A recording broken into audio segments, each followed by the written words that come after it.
Remediasi badan air dan pesisir. Assalamualaikum warahmatullahi wabarakatuh. Perkenalkan, nama saya Mamluatul Nihaya dari Prodi Teknik Lingkungan Universitas Nahdlatul Ulama Sidoarjo. Nah, di sini saya akan mempresentasikan atau memaparkan tentang pencemaran pesisir badan air di Teluk Kupang. Nah, ini dia studi kasus pencemaran badan di pesisir Teluk Kupang. Teluk Kupang, sebuah wilayah pesisir di Indonesia yang mengalami masalah serius terkait pencemaran badan air. Studi kasus ini akan menyelidiki sumber, dampak, dan solusi untuk mengatasi masalah pencemaran tersebut. Pemilihan lokasi Teluk Kupang. Kenapa saya memilih lokasi Teluk Kupang? Karena lokasi strategis Teluk Kupang yang terletak di wilayah pesisir yang mudah diakses dan menjadi pusat kegiatan ekonomi dan sosial. Yang kedua, potensi pariwisata. Pemandangan indah aktivitas bahari menjadikan Teluk Kupang sebagai lokasi yang potensial untuk pengembangan pariwisata. Dan yang ketiga, ketergantungan masyarakat. Masyarakat sekitar sangat bergantung pada sumber daya laut di Teluk Kupang untuk mata pencaharian.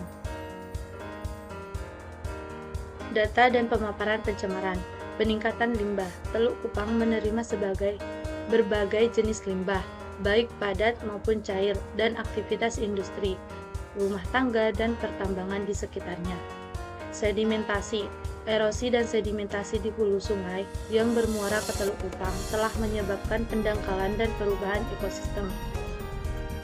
Pencemaran eutrofikasi.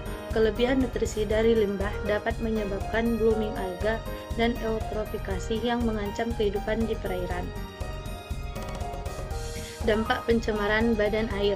Ekologi. Pencemaran telah mengganggu ekosistem laut, termasuk rusaknya terumbu karang dan penurunan populasi ikan dan biota laut lainnya. Pada bagian ekonomi, mata pencaharian masyarakat pesisir yang bergantung pada perikanan dan pariwisata terganggu akibat pencemaran tersebut. Sedangkan pada kesehatan, paparan limbah dan kontaminasi dapat membahayakan kesehatan masyarakat yang mengonsumsi hasil laut dan dari Teluk Kupang. Identifikasi sumber pencemar utama. 1. Limbah industri. Limbah dari kegiatan industri di sekitar Teluk Kupang menjadi salah satu sumber utama pencemaran. Kedua, yaitu limbah domestik. Pembuangan limbah rumah tangga dan aktivitas masyarakat di wilayah pesisir juga berkontribusi dalam pencemaran tersebut. Ketiga, sedimentasi. Erosi di hulu sungai yang bermuara ke Teluk Kupang menyebabkan sedimentasi dan pendangkalan. Aktivitas perikanan. Limbah dan tumpahan minyak dari aktivitas perikanan di Teluk Kupang turut menyumbang pencemaran. Analisis polutan dalam badan air. Zat organik. Kadar zat organik yang tinggi menyebabkan penurunan kadar oksigen terlarut dan eutrofikasi. Logam berat. Cemaran logam berat seperti timbal, merkuri, dan kadmium berbahaya bagi ekosistem dan kesehatan. Pestisida. Pestisida dari kegiatan pertanian di sekitar Teluk Kupang dapat terakumulasi dalam rantai makanan. Minyak tumpahan dari aktivitas kapal dan industri dapat merusak ekosistem pesisir. Strategi remediasi pencemaran. Pertama, yaitu pengelolaan limbah. Penerapan sistem pengelolaan limbah yang efektif untuk mengurangi beban polutan yang masuk ke Teluk Kupang. Kedua, rehabilitasi ekosistem. Upaya penanaman kembali mangrove dan rehabilitasi terumbu karang untuk memulihkan ekosistem yang telah rusak. Ketiga, pengawasan dan pemantauan.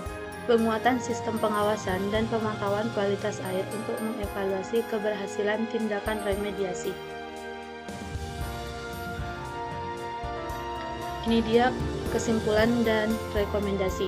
Teluk Kupang menghadapi masalah serius terkait pencemaran badan air yang berasal dari berbagai sumber, termasuk limbah industri, domestik, dan sedimentasi. Dampak yang ditimbulkan sangat merugikan secara ekologis, ekonomis, dan kesehatan bagi masyarakat. Diperlukan tindakan remediasi yang komprehensif, meliputi pengelolaan sampah dan limbah, rehabilitasi ekosistem, dan penguatan pengawasan untuk mengatasi permasalahan ini.